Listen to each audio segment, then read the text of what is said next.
तो आपने रेस्टोरेंट खोलने का इरादा बना लिया। ये फैसला करना मुश्किल होता है कि रेस्टोरेंट कहाँ खोलें, कैसे खोलें, कौन सा रेस्टोरेंट खोलें कि वो कम समय में ही हिट हो जाए। आज हम बात करेंगे कि कौन सा रेस्टोरेंट खोलना आपके लिए सही फैसला होगा। देखिए, ये फैसला करना आसान नहीं है, लेकिन ये एक फैसला आपके लिए सब कुछ या तो बना सकता है या बिगाड़ भी सकता है।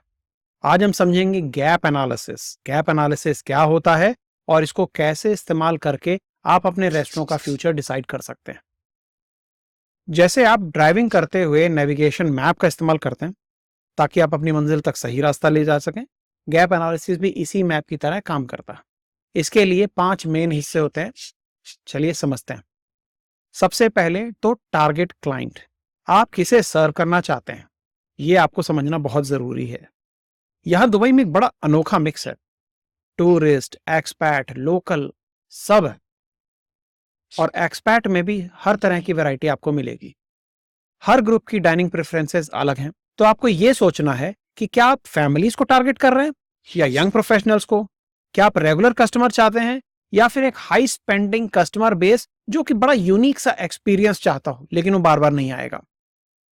मान लीजिए आपका रेस्टोरेंट डिजाइन डिस्ट्रिक्ट में है, तो फाइन डाइनिंग इंडियन रेस्टोरेंट तो नहीं, लेकिन एक क्विक सर्विस कंसेप्ट जिसमें फ्रेश और हेल्दी ऑप्शंस हो, ये ज्यादा बेहतर रहेगा। ये एक तरीका है इसको समझने का कि आप कहाँ पे खोलें और किसे टारगेट करें। तो आपको ये डिसाइड करना चाहिएगा कि हम कौन सा रेस्टोरेंट या कौन सी कुजीन को टारगेट करके अपना रेस्टोरेंट खोलें।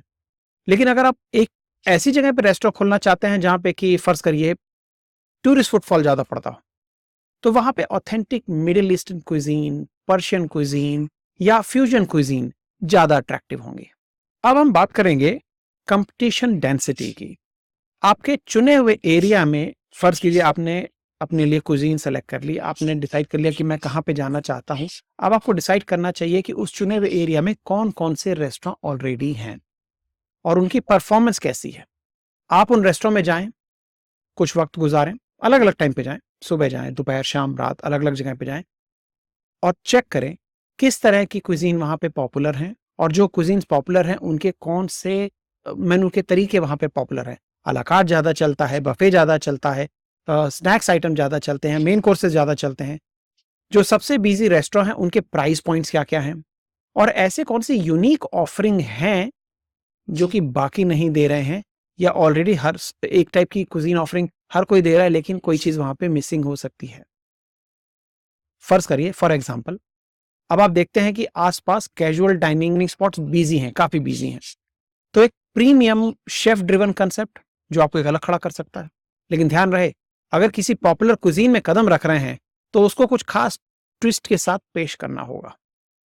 या तो आपकी सिग्नेचर डिशेज या रेगुलर डिशेज एक बिल्कुल ही अलग अंदाज में आपको पेश करनी होगी और प्रेजेंटेशन के साथ, या फिर किसी पॉपुलर ब्रांड के साथ कोलैबोरेट करें। अब अपनी स्किल्स और ऑपरेशनल स्ट्रेंथ को चेक करें। आपके पास क्या खास और क्या चीजें हैं जो कि आपको मजबूत बनाती हैं, अलग बनाती हैं दूसरों से। क्या आपके पास स्पेशलिटी शेफ्स हैं? क्या आपके पास किसी खास कुजीन का एक्सपीरियंस है? फॉर एग्जाम्पल अगर आपके चुने हुए एरियाज में काफी चाइनीज रेस्टोरेंट्स है या चाइनीज कुजीन काफी पॉपुलर है, तो आप एक नूडल बनाने वाले शेफ को हायर करें जो कि हैंड पुल नूडल बनाए और रेस्टोरेंट में लाइव नूडल डिस्प्ले करके सेल करें। यह बड़ा ही अनोखा एक्सपीरियंस होगा। अपनी स्किल्स और पैशन से कुजीन को चुनना आपके रेस्टोरेंट को एक अलग ही कटिंग एज दे सकता है। मान लीजिए आपको या आपके शेफ को मेडिटेरेनियन कुजीन में एक्सपीरियंस है, तो यह कुजीन चुनना आपके लिए फायदेमंद होगा। कस्टमर्स का वो कनेक्शन और ऑथेंटिसिटी महसूस होगी कस्टमर को। ट्रेंड्स और कल्चर को समझें। दुबई में एक चीज बड़ी कॉमन है, लोग हमेशा ही कुछ नया और एक्साइटमेंट चाहते हैं।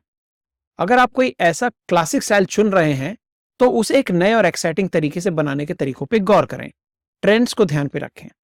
जैसे आजकल प्लांट बेस्ड या हेल्थ कॉन्शियस कुजीन का बहुत ज्यादा लोगों को इस समय शौक है, तो क्लासिक कुजीन के साथ साथ आप ईस्टर्न फ्लेवर को भी फ्यूज कर सकते हैं। ये भी एक नए तरीके से अपने आप को प्रेजेंट करना हो गया।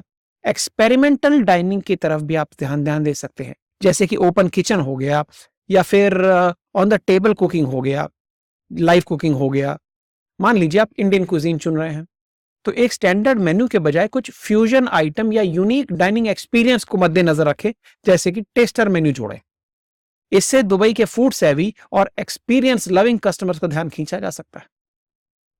कुजीन या एरिया चुनने से पहले अपनी फाइनेंशियल कैपेसिटी और कमिटमेंट को समझें। हर कुजीन के साथ साथ अलग अलग खर्चे जुड़े होते हैं, जैसे कि इटालियन के साथ में वुड फायर्ड ओवन चाहिए होता है, इंपॉर्टेंट इंग्रेडिएंट चाहिए होते हैं जो कि बहुत महंगे पड़ सकते हैं।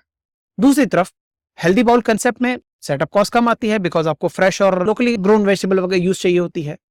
और ध्यान रखिए, ingredient and sourcing, specialize equipment, marketing का खर्चा, खासतौर पे कि अगर आपका पॉपुलर ब्रांड नहीं है या आप एक नए एंट्रांट हैं। फॉर एग्जाम्पल, अगर आपका बजट लिमिटेड है तो ऐसी कुजीन ना चुने जिसमें इंपॉर्टेंट इंग्रेडिएंट की जरूरत हो। इसके बजाय ऐसे ऑप्शन की तरफ ध्यान दें जहां पे कि लोकल सोर्सिंग का ऑप्शन हो, जैसे मिडिल ईस्टर्न कुजीन। याद रखिए, ये केवल ट्रेंड या पॉपुलैरिटी की बात नहीं है। आपके स्ट्रेंथ, मार्केट और बजट के साथ में एडजस्ट करते हुए डिसीजन लेना ही आपको विनिंग एज देता है।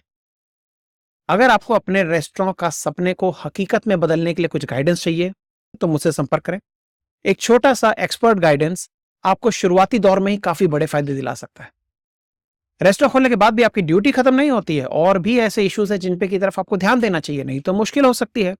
इसके बारे में और ज्यादा जानने के लिए मेरा ये वाला वीडियो देखिए। तब तक के लिए मुझे याद रखिए, ताकि आपकी दुआएं मुझ तक पहुंचती रहें और मेरी बातें आप तक। शुक्रिया।